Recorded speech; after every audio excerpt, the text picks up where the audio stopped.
नमस्कार, मैं राजेश कुमार। आप सभी का बीपीएससी स्काउट में स्वागत है। पिछले वीडियो में मैं बीपीएससी प्री कम मेंस के सिलेबस के बारे में चर्चा किए थे। आज हम BPSC pre cum mains science sector के सिलेबस के बारे में चर्चा करेंगे। सबसे पहले बीपीएससी जो साइंस सेक्टर है वो 4 पार्ट में है। बायोलॉजी, फिजिक्स, केमिस्ट्री, तकनीकी, जीव विज्ञान, भौतिक विज्ञान, रसायन विज्ञान तथा तकनीकी।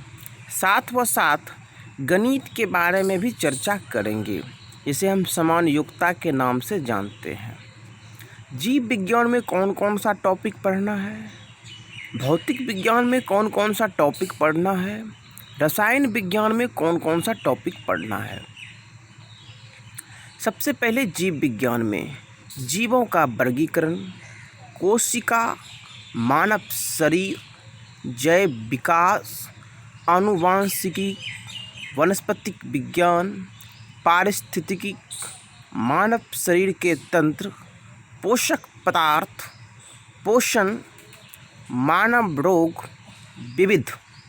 भौतिक विज्ञान में कौन सा टॉपिक पढ़ना है, गति, कार्य, ऊर्जा एवं शक्ति, दाब, प्रकाश, तरंग, पृष्ठ तनाव, ऊष्मा, विद्युत धारा, चुंबक तत्व, ब्रह्मांड, गुरुत्वाकर्षण, वैज्ञानिक उपकरण खोज, विभिन्न मात्रक आविष्कार।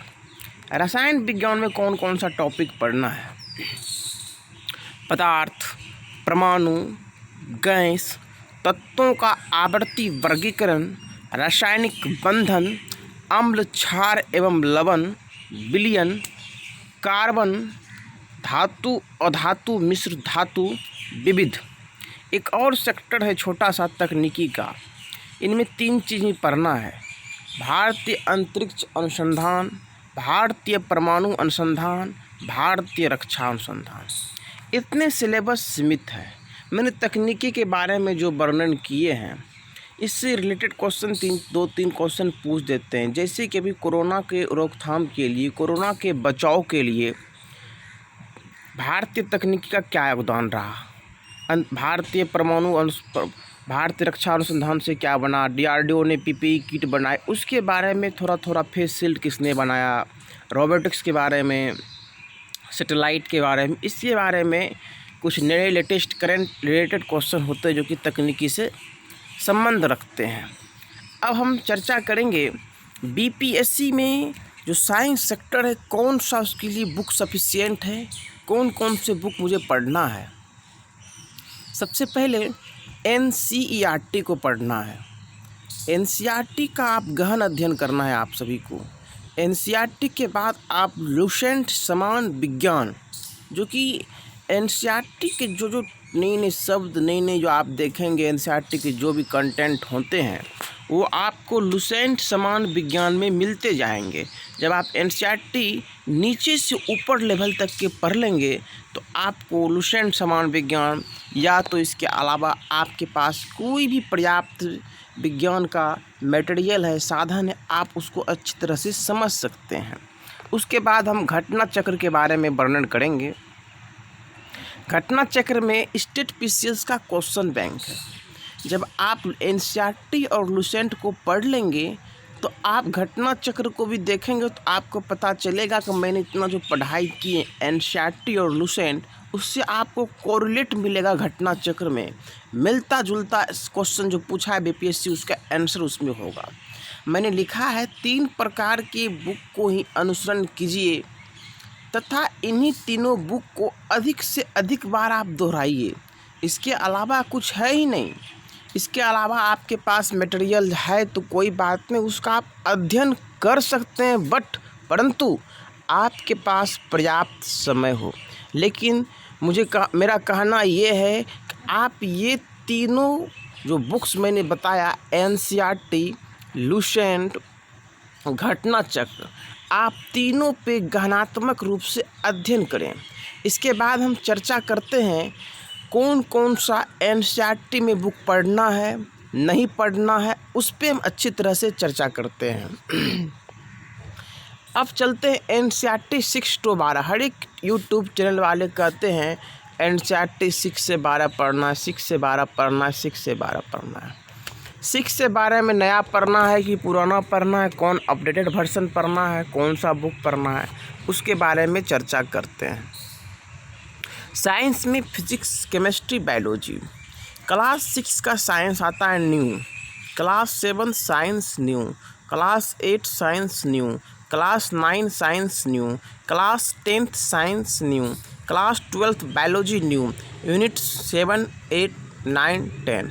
मैंने ये जो आपको न्यू कहने का मेरा मतलब ये है, जो पुराने कंटेंट्स हैं वो तो रहेंगे, जो नए अपडेटेड होते गए हैं साइंस एंड टेक्नोलॉजी में, वो इस न्यू बुक में समाहित है, जो आपके लिए लाभदायक पूर्ण होगा।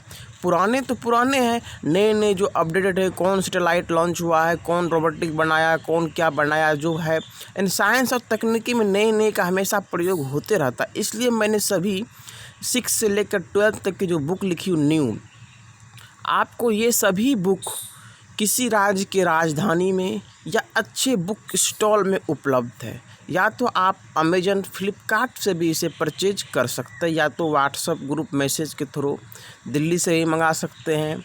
जहाँ से आपका लिंक है आप वहाँ से मंगा सकते हैं। इसके बाद हम चर्चा करेंगे समान योग्यता गणित के बारे में। हम 2 छात्रों के इसमें हम चर्चा करेंगे। सर्वप्रथम उन छात्रों का जिनका गणित बहुत कमज़ोर है। दूसरा नंबर उन छात्रों का चर्चा करेंगे जिनका गणित बहुत स्ट्रॉन्ग है, जिनका गणित ही बैकग्राउंड रहा है। दोनों के बारे में हम पूर्ण रूप से चर्चा करेंगे। सबसे पहले हम उन छात्रों का चर्चा करते हैं जिनका गणित कमज़ोर है। वो पहले क्लास 9, 10th, 11 की बुक का अध्ययन करें।